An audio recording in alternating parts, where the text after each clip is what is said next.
Good to see with training camp just 2 days away. Beane still is not afraid to make a couple moves to improve the Buffalo Bills roster.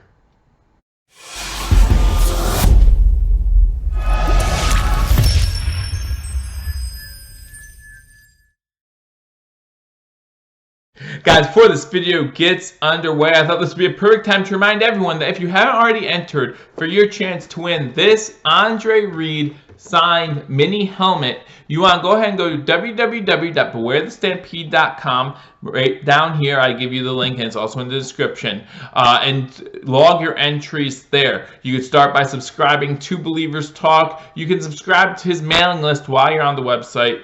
Tweet about the contest, and also follow both Beware the Stampede and Believers Talk on Twitter. Multiple ways to enter. You can enter now between now and August 6th, which will be the end of training camp. So as we get into this training camp video, getting ready for training camp, remember to log your entries and also continue to watch and continue to tweet about the contest. Thanks a lot. Good luck to everyone. Welcome to Believers Talk. My name is Joe, partnering with www.bewarethestampede.com. Welcome as we break down some more moves right before training camp starts. That's right, today's July 23rd, training camp July 25th, just around the corner. That's right, guys, it's finally here. The wait is over. Buffalo Bills training camp starts this week, and we're excited. But before that happens, of course, Beane has a couple surprises for us, makes a few roster moves just to say, hey guys, I'm constantly looking to make this team better. And first of all, let's give a round of applause for Beane just for doing that. I mean, you see a lot of these GMs taking time off, and that's okay. You're allowed to take time off and not really looking to constantly improve the team like Beane has. If you've watched this free agency period, not only was he concerned about when free agency opened, but here we are 2 days before training camp, still signing free agents, still trying to do its best for this roster. So from a fan perspective, you really have to appreciate that. You have to appreciate the work that has been put in by the Buffalo Bills front office to continue to ensure that this team is going to be the best that they can be in 2019. Before we get into the signings, guys, I just want to remind everyone, if you haven't already hit that subscribe button, guys, hit that subscribe button as we keep you up to date on all Buffalo Bills news and Buffalo sports news in general. We talk about the Buffalo Sabres today, Rick Jennerat's birthday, so happy birthday to him. The Buffalo Bisons, Buffalo Bandits, Buffalo Bulls, all of it. We try to keep you covered right here on Believers Talk. So go ahead, hit that subscribe button, like this video, leave a comment, follow me on Twitter, link in the description below. Again, if you follow us on Twitter, that's just one of many ways to sign up to win that Andre Reed autographed mini football. So go ahead and do that. And again, leave a comment. Let me know what you think about these roster signings and who's starting training camp on IR. So there are a few roster signings and a few guys who will be healthy scratches, I should say, at the start of training camp. So we're going to go down those players and we're going to talk a little bit about them. First, we want to talk about the rumored, he tweeted about it yesterday, but it was made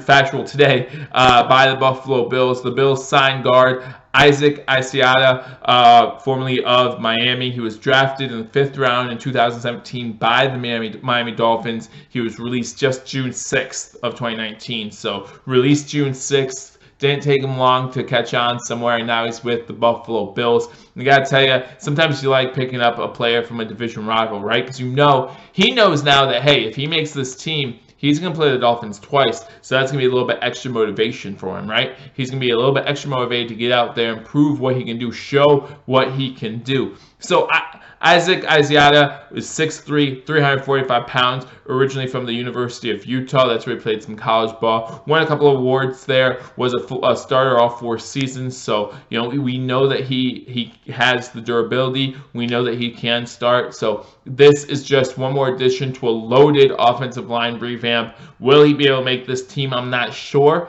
but it does help with our depth. So you have to be excited about that.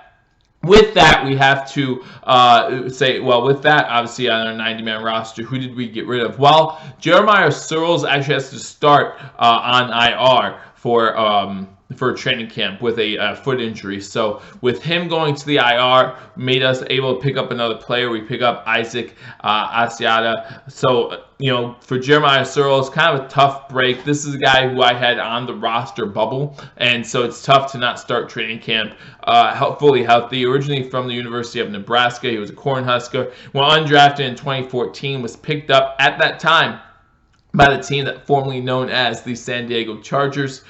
From there, he was traded to the Minnesota Vikings in 2015 for a 6th-round draft pick, signed to the Buffalo Bills in 2018, and then just signed a 1-year extension January of this year. So Jeremiah Searles is a guy I had on the roster bubble. You really would wish that you would see him fully healthy before you make any decisions as far as rosters or not. But it is a minor foot injury from all reports, so hopefully he's able to get back out there. Now, once he's able to get back out there, what does that mean for Isaac Asiata? I'm not sure, or maybe we can drop someone else off of our 90-man roster. Tell me what you think in the comment section below. What do you think about Isaac Asiata? What do you think about Jeremiah Searles? Like I said, already on the roster bubble, so kind of a bad break for him.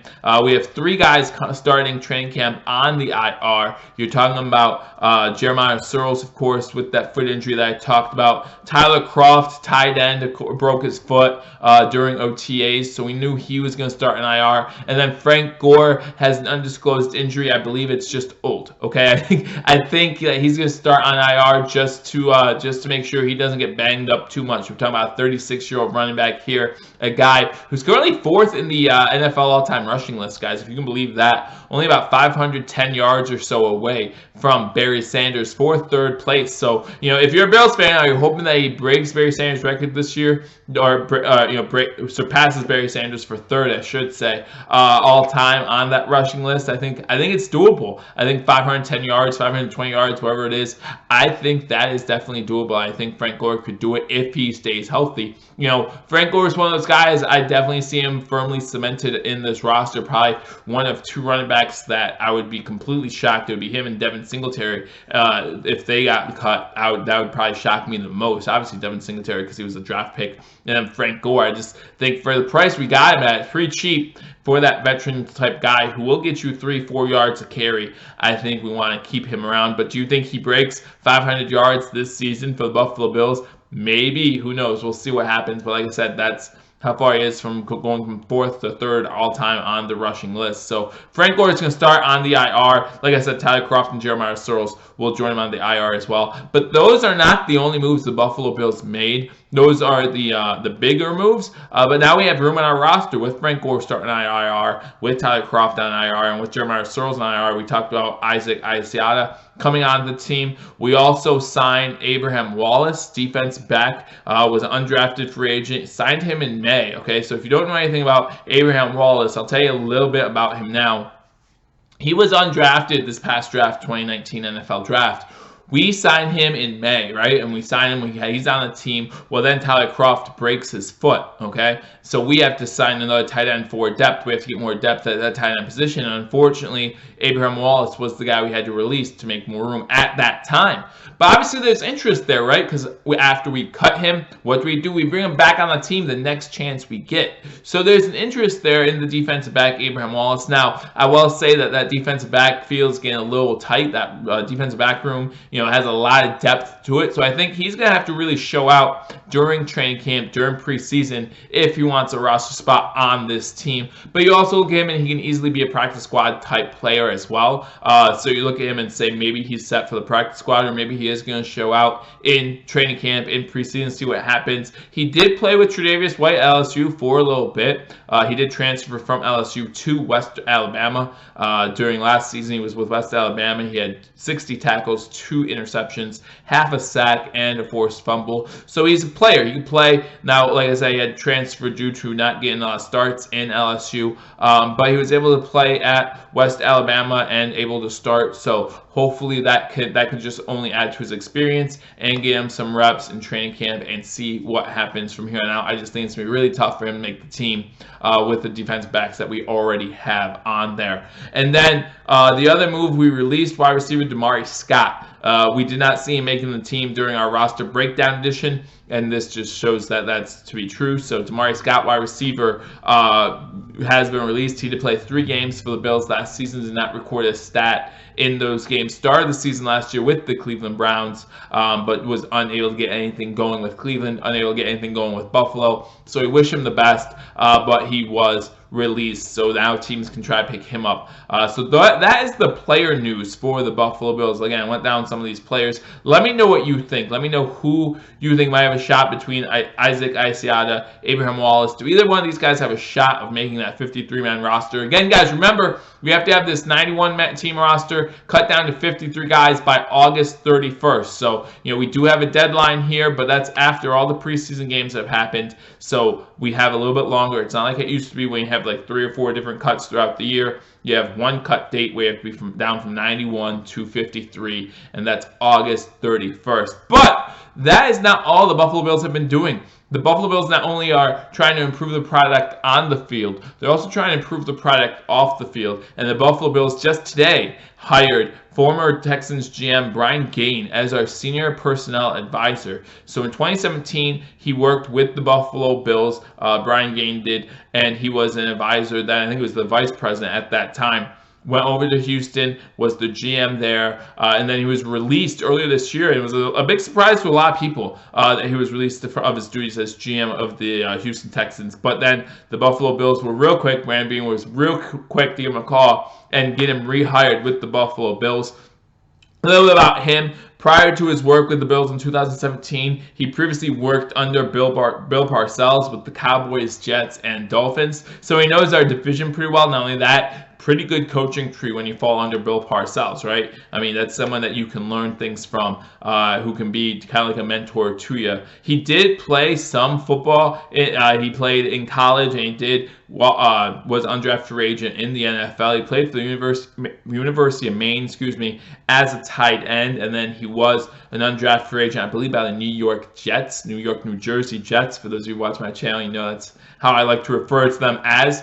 But so we're improving not only on the field, but off the field. And again, you have to give this front office a huge ton of credit for doing that. You don't always see that with teams. So let me know what you think about this front office, the job that they're doing. I'm talking about Brandon Beane. I'm talking about everyone on that front office. And also, guys, if you haven't watched the Embedded series, Buffalo Bills Embedded, man, I got to tell you something. You got to go watch that series. A lot of fun. Great time. You get to learn a little bit more. But remember, I also want to tell you, if you have watched, remember, they're only showing you what they want you to see. Right? So when we look at things like, hey, Zay Jones wasn't mentioned much in the Embed series. Is that a sign? Hey, David Searles was a big part of that series. Does that mean that he has a wide receiver spot available to him? We're going to make these assumptions by what we see on TV. But remember, what we see on TV is what they want us to see. Now, they were gracious enough to open it up, let us see what they want to see. But again, it is what they want us to see. So before we get too crazy, before we get too online saying, oh, I saw this on Embedded, so that means this. No, they wanted you to see that. Not only did they want us to see it, they wanted other teams, other GMs, other coaches to see that as well. They're like, that's okay, put that out there. Let them know that this is how we feel, even though we might have different indications internally. Let that be shown out to the outside world. So it's a nice production. I enjoyed it. I enjoyed watching it. I'm sure every Bills fan would. Let me know what you think about it in the comment section below. Did you enjoy watching the Embedded series? Again, I thought it was pretty well done. But again, it's only going to show you what they want us to see. They're not going to put anything out there that might be damning or anything like that might lead teams to know what their plans are for the future. So that's all I have to say about the Embed series. We can talk more about that in a future episode. But guys, don't forget training camp just 2 days away, July 25th. Get your popcorn ready, as Tio used to say, because the football season is here. So make sure you hit that subscribe button, like this video, and again, leave a comment. Follow me on Twitter, link in the description below. We'll have a good time this whole season. Lots of fun stuff planned for you in 2019 as the Bills go on to hopefully back to the playoffs. I'll talk to you all soon. Until I do, go Bills.